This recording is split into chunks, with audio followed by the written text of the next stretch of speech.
Hai, Assalamualaikum warahmatullahi wabarakatuh dan salam sejahtera buat semua penonton channel Cikgu Wan. Jom belajar bersama-sama dengan Cikgu Wan.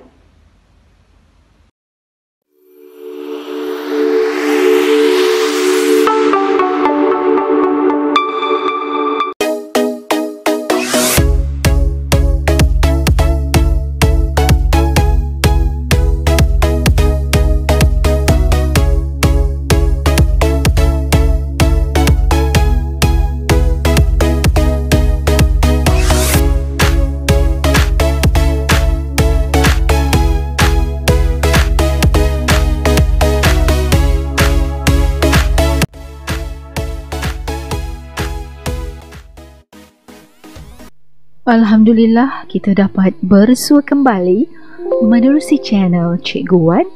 Dan untuk video kali ini, Cikgu Wan akan mengajak anak-anak didik sekalian untuk mempelajari bidang hadis Pendidikan Islam tingkatan 4 KSSM, pelajaran 9, kemuliaan berdikari.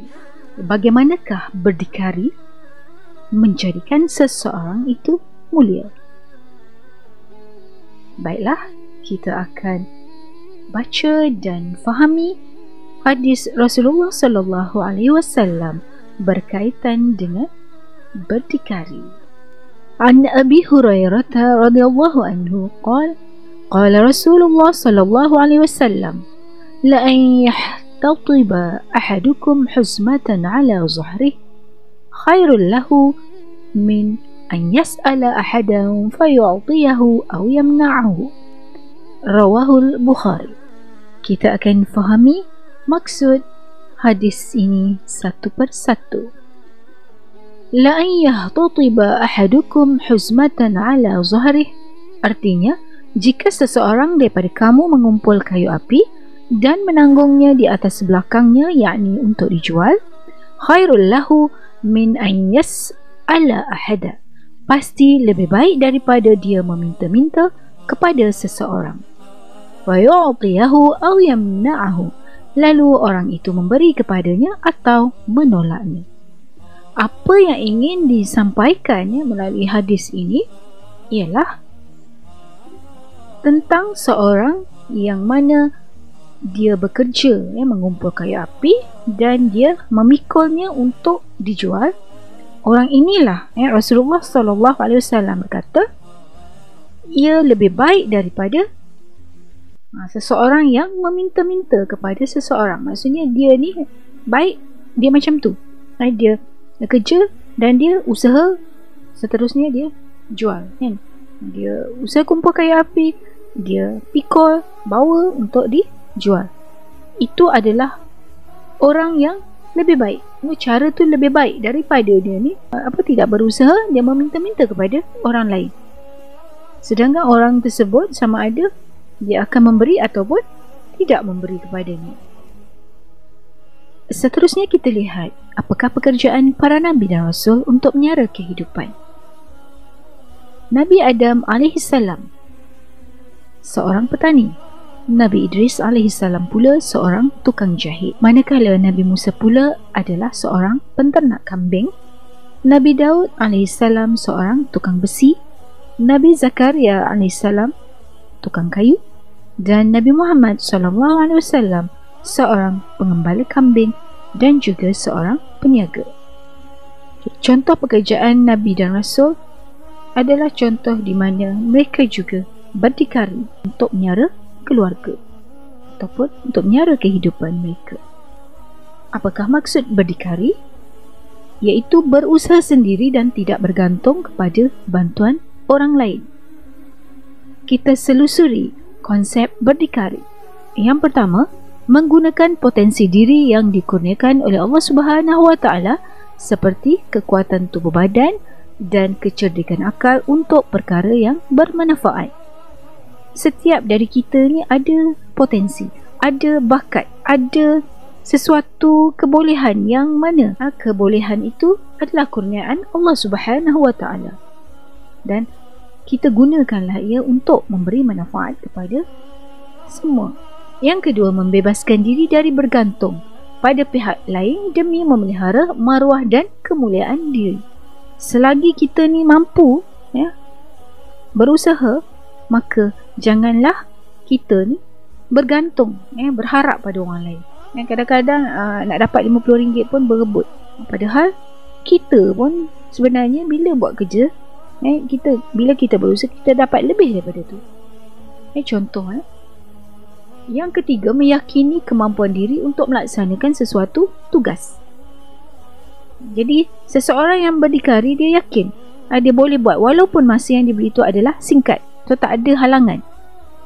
Maksudnya dia tak perlulah nak meminta bantuan orang lain untuk menyelesaikan kerjanya yang diberi tempoh masa yang singkat. Yang keempat, berazam dengan himmah yang tinggi untuk meningkatkan kualiti diri, masyarakat dan negara.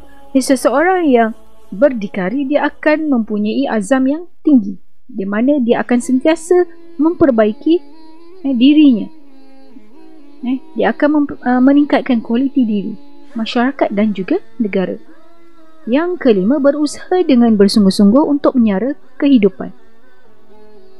So tidak ada jalan yang singkat untuk berjaya. Jadi seorang yang berdikari, dia akan memaksimumkan usahanya untuk menyara kehidupan, bukan dengan cara meminta-minta, walaupun dirinya tidak sempurna.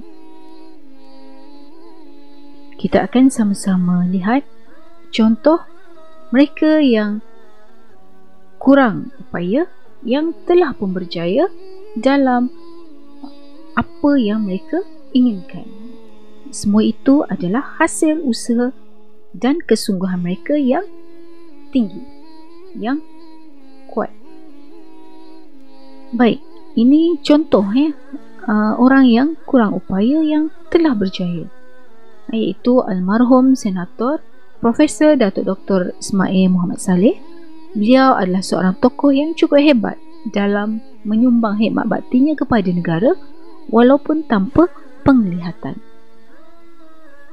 Semangat yang beliau tonjolkan dalam menuntut ilmu sepatutnya menjadi contoh buat kita, buat generasi muda hari ini. Dan kejayaan yang dicapai oleh beliau perlu dijadikan suri teladan buat semua, khususnya kepada golongan yang kurang upaya. Maksudnya sekiranya seseorang itu mempunyai kecacatan, dikategorikan dalam kategori orang kurang upaya, jangan putus asa. Perlu berusaha untuk mencapai sesuatu kejayaan. Tiada di sini, tiada halangan, walaupun cacat, walaupun sempurna fizikal, tidak menjadi penghalang untuk mereka bersaing antara satu sama lain. Apa yang penting adalah usaha, kesungguhan seseorang untuk berdikari. Nak tahu lebih lanjut tentang almarhum, bolehlah search dengan Pakcik Google. InsyaAllah akan jumpa. Seorang lagi yang Cikgu Wan ingin kongsi tentang kejayaan beliau dan merupakan seorang yang OKU juga, iaitu Yang Mulia Dr. Raja Syamri bin Raja Hussein. Beliau juga seorang insan yang kurang upaya, dilahirkan tanpa sebelah kaki, dan beliau banyak memberi inspirasi kepada orang ramai. Walaupun dilahirkan dalam keadaan cacat, ianya bukanlah penghalang untuk beliau mencipta kejayaan demi kejayaan di dalam kehidupannya. Saya pernah berjumpa dengan beliau secara empat mata, walaupun sebelum itu saya hanya membaca tentang kesungguhan beliau, terutamanya masa berlakunya banjir yang besar, paling besar di Pantai Timur. Dia dan grupnya, Third Force, antara mereka yang awal memberi bantuan kepada mangsa-mangsa banjir. Setelah itu, saya mengambil kesempatan untuk membawanya kepada anak-anak didik saya. Oleh itu, terjadilah atau wujudlah atau berlakulah program Jati Diri Bersama Yang Mulia Dr. Raja Syamri Raja Hussein. Beliau merupakan pengasas kepada Golden Minds Consultant dan juga The Third Force ketika beliau menyelamatkan atau memberikan bantuan kepada mangsa-mangsa banjir. Dan kalau dilihat gambar yang tengah-tengah tu di mana semua pelajar berkerumun, itu adalah beliau tunjukkan kakinya yang tiada. Sebenarnya masa tu beliau nak tukarkan plaster pada kaki palsunya kerana kakinya dah melicik. Jadi saya ketika itu mengharapkan anak didik saya mengambil iktibar, mengambil aura yang positif sangat daripada Dr. Raja Syamri untuk mereka meneruskan usaha untuk berjaya di masa hadapan. Dan Alhamdulillah result untuk PT3 dan juga SPM pada tahun itu meningkat naik. Kesimpulannya di sini, walaupun dilahirkan dengan keadaan kurang sempurna, tapi akhirnya beliau berjaya. Jadi tak semestinya kecacatan itu menghalang. Kadang-kadang orang yang sempurna pun dari segi fizikal pun tidak mampu untuk buat semacam orang yang kurang upaya. Program ini adalah untuk memberi motivasi kepada pelajar-pelajar sekolah saya agar mereka dapat mencapai kejayaan yang cemerlang. Seterusnya kita lihat kelebihan berdikari. Kita bahagikan kepada 4 elemen penting. Yang pertama iaitu agama, yang menjadikan Islam dipandang tinggi kerana umatnya rajin berusaha. Dari sudut ekonomi, kelebihan berdikari mendapat sumber pendapatan yang diyakini halal. Yang ketiga, pendidikan dapat melahirkan modal insan yang berkepakaran tinggi melalui penerokaan ilmu dan kemahiran.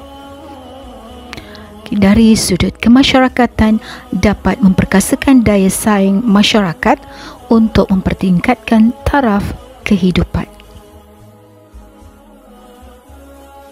Apakah pengajaran hadis yang kita perolehi daripada hadis yang telah sama-sama kita bincangkan? Yang pertama, sebagai umat Islam, kita hendaklah memandang mulia kepada pekerjaan yang halal walaupun hasilnya sedikit. Jadi jangan kita menghina mereka yang memperolehi pendapatan yang sedikit, tetapi pekerjaannya itu adalah halal. Yang kedua, kita hendaklah menghindari perbuatan meminta-minta dan bergantung pada orang lain demi memelihara kemuliaan dan maruah diri. Selagi kita boleh berdikari, selagi kita mampu berusaha, janganlah kita melakukan perbuatan yang boleh menjatuhkan maruah diri kita. Yang ketiga, kita hendaklah mencari ilmu dan kemahiran untuk mendapatkan pendapatan yang lebih baik. Jadi untuk mendapat pendapatan yang lebih banyak, maka berusahalah mencari ilmu dan kemahiran. Dan yang keempat, kita hendaklah membantu orang yang memerlukan pertolongan mengikut keupayaan agar hidup dirahmati. Firman Allah Subhanahu wa taala di dalam surah Ar-Ra'd ayat 11 yang bermaksud, bagi manusia ada malaikat-malaikat yang selalu mengikutinya bergiliran di muka dan di belakangnya. Mereka menjaganya atas perintah Allah. Sesungguhnya Allah tidak merubah keadaan sesuatu kaum sehingga mereka merubah keadaan yang ada pada diri mereka sendiri. Dan apabila Allah mengkehendaki keburukan terhadap sesuatu kaum, maka tak ada yang dapat menolaknya, dan sekali-kali tak ada pelindung bagi mereka selain Dia. Apa yang hendak ditekankan di sini adalah Allah menyuruh kita berusaha untuk ubah diri kita, untuk ubah kehidupan kita. Maka kita perlu berusaha, bukan hanya menadah tangan meminta-minta kepada orang lain. Man jadda wajada wa man zara'a hasada.